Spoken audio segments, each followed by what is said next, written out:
Hello and welcome to today's video, where we're exploring one of the most intriguing personality types in the Myers-Briggs system, the INFJ.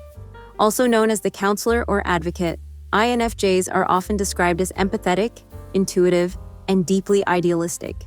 In this video, we're going to cover 15 signs you might be an INFJ. These insights can help you better understand yourself or the INFJs around you. Keep in mind, personality is a spectrum. You might identify with a few of these signs or with all of them. They're not meant to be strict rules, but rather helpful clues to see if the INFJ profile resonates with you.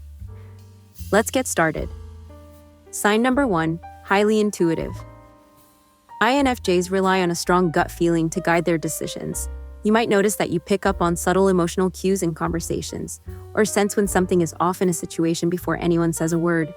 If friends ask how you knew something was going to happen, you might just shrug and say, "I felt it." This trait ties into what's called introverted intuition, which helps INFJs see patterns and possibilities beneath the surface. Sign number 2, you value deep, meaningful connections. Small talk usually isn't your favorite pastime.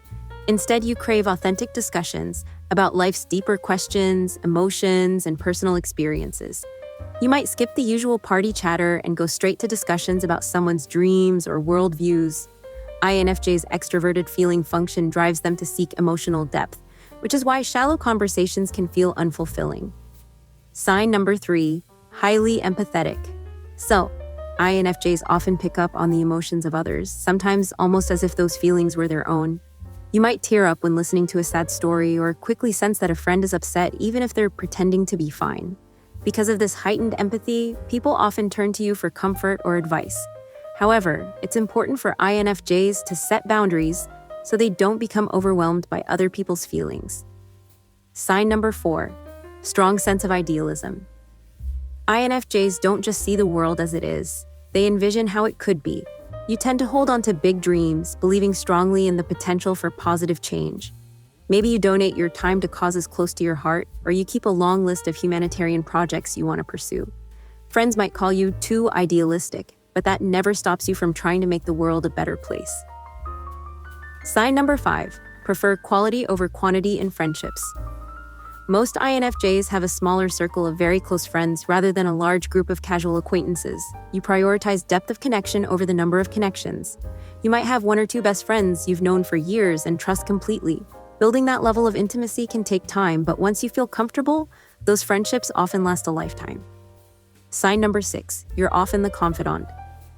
If you frequently find yourself in the role of a trusted listener, you might be an INFJ. Even acquaintances or strangers might open up to you, sharing personal stories or secrets.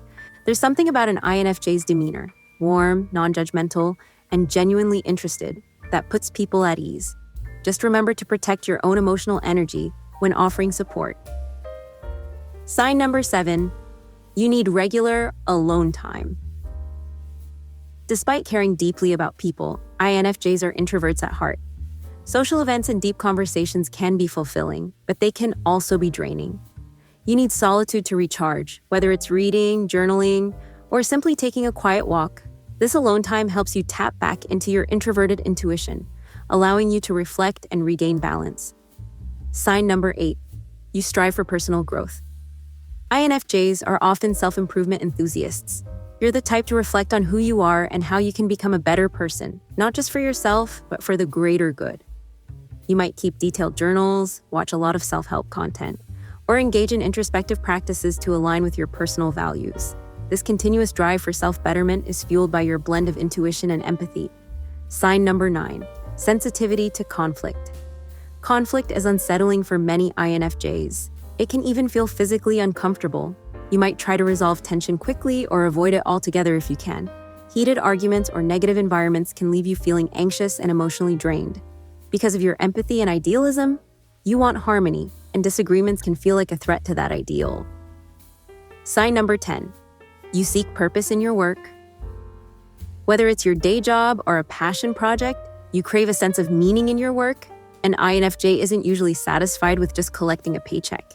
You want to know that what you're doing matters. You might pursue careers in counseling, teaching, writing, or anything that allows you to help others or contribute creatively. Finding purpose is often more motivating than chasing titles or monetary gain. Sign number 11. A rich inner world. INFJs can be quiet on the outside but have a vibrant, imaginative mind on the inside. You might spend a lot of time daydreaming, analyzing past conversations, or planning for future possibilities. Sometimes people need to call your name more than once to pull you out of your thoughts. This inner world is fueled by introverted intuition, constantly generating ideas and reflections. Sign number 12. You hold yourself to high standards. Perfectionism can be a struggle for INFJs. You set a high bar for yourself and can feel disappointed or even guilty when you don't meet your own expectations. You might spend extra hours perfecting a presentation, editing a project, or refining your creative work. Striving for excellence can be great, but remember to practice self-compassion if you find yourself feeling burned out. Sign number 13. Private yet warm. It might seem like a contradiction, but INFJs are both reserved and caring. You protect your inner world, but also genuinely care about others' well-being. In larger social settings, you might be quiet at first, taking everything in, yet in one-on-one conversations, you open up with warmth and empathy. People often describe you as caring, but also somewhat mysterious. Sign number 14. You notice subtle details. Indeed, INFJs tend to be very observant of little things others might miss. Changes in tone, posture, facial expressions, or mood. You might store this information without even trying, and later surprise people by recalling small details. It's part of your ability to read between the lines, an extension of that deep intuition working behind the scenes. Sign number 15. A strong desire to help others. Lastly, many INFJs feel a powerful calling to be of service. Whether you're offering guidance to a friend or volunteering in your community, you find fulfillment in uplifting others. It's not unusual for INFJs to give more than what's asked of them, simply because supporting someone's well-being feels rewarding. Just be careful not to overextend yourself. Conclusion. So, there you have it. 15 signs that you might be an INFJ. Remember, these traits can show up differently in different people, and no personality type is a perfect fit for everyone. However, if you resonate with most of these points, the INFJ profile might offer valuable insights into your strengths, challenges, and emotional world. How can you use this information? First, self-reflection. Notice which signs truly speak to you and consider how you can honor them in your daily life. Next, if you suspect a friend or family member is an INFJ, approach them with empathy and understanding for their unique perspective.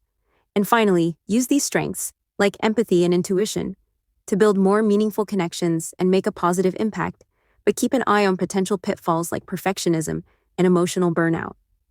If you found this video helpful, feel free to give it a thumbs up and consider subscribing for more content on personality types and personal growth. Share your thoughts in the comments below. Are you an INFJ or do you know someone who is? We'd love to hear your experiences and any suggestions for future videos. Thank you so much for watching, and until next time, stay curious and stay empathetic.